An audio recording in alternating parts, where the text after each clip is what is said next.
Land వాళ్ళకి ఇచ్చి దగ్గర బ్రహ్మాండమైన భారతదేశంలో first time civil aviation university పెట్టే పరిస్థితికి వస్తే అది కూడా నా వల్ల వచ్చేదని చెప్పుకునే పరిస్థితికి వచ్చారు. అమరావతి శ్మశానం అన్నారు, ఎడారి అన్నారు, 3 రాజధానులు అన్నారు.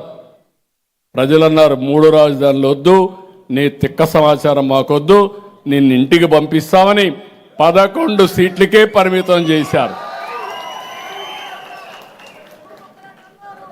3 ముక్కలాట ఆడారు.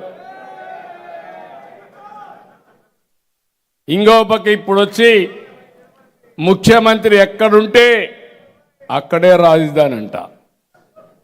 ఇది ఎక్కడదో నాకు అర్థం కాలేదు. ఈయన బెంగళూరులో ఉంటే బెంగళూరులో రాజధాని, ఈయన ఇడుపులపాయలో ఉంటే అది రాజధాని. ఎవరన్నా విన్నారా అన్న అడుగుతున్నాయి ఇలాంటి మాటలు. కనీసం మినిమం ఇంగిత జ్ఞానం. ఒక రాజకీయ పార్టీ రన్ చేస్తున్నాం, మనం ఒక బాధ్యతగా మాట్లాడాలి. ఏది పడితే అది మాట్లాడడం కరెక్ట్ కాదనే ఆలోచన కూడా లేకుండా ఇష్టానుసారంగా మాట్లాడడం. రాజధాని అమరావతి పెడితే 5 ఏళ్ళు రాజధాని అంటే ఎక్కడా చెప్పుకోలేని పరిస్థితి. ఏది రాజధాని అంటే మూడు రాజధానులు, 3 ముక్కలాట. నేను చెప్తున్నా, వీళ్ళ మాట నమ్ముంటే 3 ప్లేసుల్లో అయినా సరే వీళ్ళ కోట్లు వచ్చేటి. కానీ వీళ్ళు చెప్పిన 3 ప్లేసుల్లో అఖండ మెజార్టీతో తెలుగుదేశం పార్టీ అభ్యర్థులు, ఎన్డీఏ అభ్యర్థులు గెలిచారు. ఇప్పుడు కూడా చెప్తున్నా, ఆంధ్రప్రదేశ్ రాజధాని, ఆంధ్రప్రదేశ్ రాజధాని, ఆంధ్రప్రదేశ్ రాజధాని గర్వంగా కాలరెత్తుకొని మా రాజధాని, మీ రాజధాని ఏదంటే మా రాజధాని అమరావతిని. ఆ రోజు దేవతల రాజధాని, ఇప్పుడు కూడా దేవతల రాజధాని అమరావతి, ప్రజా రాజధాని అమరావతి. అన్ని ప్రాంతాల అభివృద్ధి చేస్తాం. అదే సమయంలో గర్వంగా నా రాజధాని అమరావతిని చెప్పుకొని విశాఖపట్నం నెంబర్ 1 సిటీ అవుతుంది, తిరుపతి మెగా సిటీ అవుతుంది, రాష్ట్రం అన్ని ప్రాంతాల అభివృద్ధి అవుతుంది. అభివృద్ధి అయిన ఈ రాష్ట్రానికి కేంద్రంగా అమరావతి ఉంటుందని చెప్పి కూడా నేను మీకు తెలియజేస్తున్నా.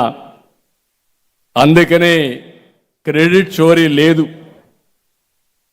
ఈ క్రెడిట్ చోరీ అని చెప్పి గింజుకున్న ఒక సైబరాబాద్, ఒక కియా, ఒక గూగుల్, ఒక భోగాపురం, ఒక గ్రీన్ ఎనర్జీ, లేకపోతే 45 సంవత్సరాలుగా ఈ దేశంలో ఒక ప్రత్యేకత సంతరించుకున్న తెలుగుదేశం పార్టీని నువ్వు ఏమాత్రం ఊహించుకోలేవు, భవిష్యత్తులో ఊహించుకునే అవకాశం కూడా ఉండదు.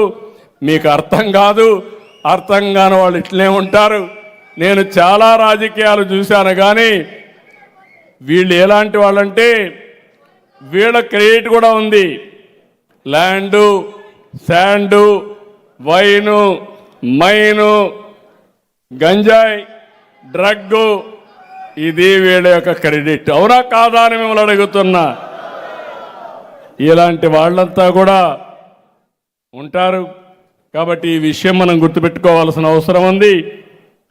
ఈరోజు మనం ఆలోచిస్తే పెన్నమ్మ తాళి తెంచిన నేరస్తులను కాపాడుతున్నటువంటి పార్టీని ఏమనాలి బ్రదర్? ఏమనాలమ్మా మీరు చెప్పండి. ఇలాంటి పార్టీలు కూడా మనల్ని విమర్శించే పరిస్థితికి వస్తున్నారు. నేను చెప్పిన దానికి ఈరోజు మనం గుర్తుపెట్టుకోవాల్సింది, ఈరోజు మనందరం కూడా నిన్న పల్నాడులో ఒక ఇది జరిగితే దాన్ని కూడా రాజకీయం చేస్తున్నారు. రెండోది రెచ్చగొడుతున్నారు. నేను ఒకటే చెప్తున్నా, గిల్లి కబ్జాలు పెట్టుకోవాలంటే మర్యాదగా ఉండదు. నా దగ్గర మీరు తోక తిప్పలేరు. మీరు ఏదైనా అవసరమైతే అభివృద్ధిలో పోటీ పడండి, సిద్ధాంతపరంగా బాగా చేస్తామని పోటీ పడండి. అంతేగాని సోషల్ మీడియా ఉందని ఇష్ట ప్రకారం క్యారెక్టర్ అసాసినేషన్ చేస్తే మాత్రం ఎక్కడున్నా పట్టుకొచ్చి వీళ్ళని బట్టలు కూడా తీసే పరిస్థితి తీసుకొస్తా తప్ప వదిలిపెట్టే పరిస్థితి ఉండదు. నేను చాలా స్పష్టంగా ఉన్నా. నువ్వు తప్పు చేస్తే మాత్రం వదిలిపెట్టాను, నువ్వు మంచి చేస్తే నేను ఎవరి జోలుకు రాను. అంతేగాని రాజకీయ ముసుగులో ఘోరాలు నేరాలు చేస్తే మాత్రం వదిలిపెట్టే పరిస్థితి లేదు. మొన్నే పల్నాడు కూడా చూస్తున్నా. పల్నాడులో ఉండే ప్రజలకు విజ్ఞప్తి చేస్తున్నా, రాయలసీమలో ఫ్యాక్షన్ రాజకీయాల్ని, ముఠా రాజకీయాల్ని అంతు చేసిన పార్టీ మళ్ళీ పల్నాడులో పూర్తిగా ప్రక్షాళన చేసి ఎలాంటి వైలెన్స్ లేకుండా శాంతియుతమైన ప్రాంతంగా తయారు చేసే బాధ్యతకు శ్రీకారం